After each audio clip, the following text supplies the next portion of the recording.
The malicious apparitions of Blackwood Peak are tearing the cabin apart, attempting to recreate their horrific end.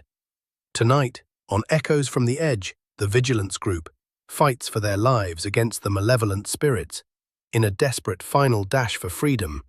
The cabin was alive with malevolence. Boards groaned, windows rattled violently, and the ceiling above them threatened to collapse. The apparitions, now numerous and terrifyingly solid, snarled and lunged, physical obstacles in their path. Aris knew they couldn't banish these entities. They were too ingrained, too powerful, born from the very land's agony. Their only hope was to escape, to contain the horror, not defeat it. Their plan was desperate. Jax furiously rigged a powerful, high-frequency energy pulse, hoping to temporarily disrupt the apparition's cohesion. Lena, tears streaming down her face from the psychic assault, focused her empathic abilities, not to soothe, but to create a wave of counter-emotion. Pure, overwhelming defiance, hoping to momentarily overwhelm the spirit's malice. Aris, despite his trembling hands, directed their retreat, guiding them towards the nearest, most unstable exit. Jax activated the pulse. A piercing, almost painful whine filled the cabin. The apparitions shrieked, their forms flickering violently, some dissolving into smoke before recoalescing. Lena channeled all her terror and rage into a psychic scream, hitting them with raw, living emotion.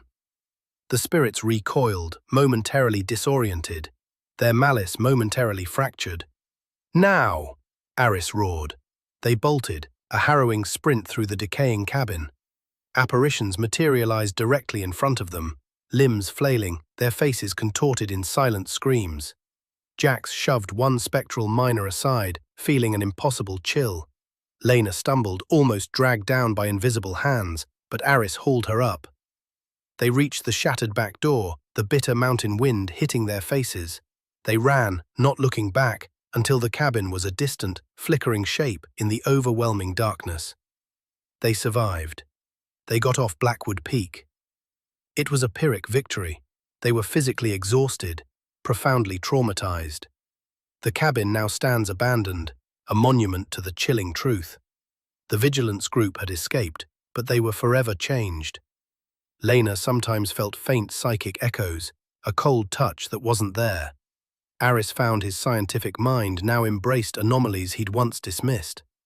They carry the scars of Blackwood Peak. The malicious entities are still there, trapped, waiting, their agony echoing through the hollow peaks. And sometimes, in the dead of night, they wonder if the spirits will one day find a way to follow. The horror hasn't been defeated, only temporarily evaded, waiting for its next trespassers.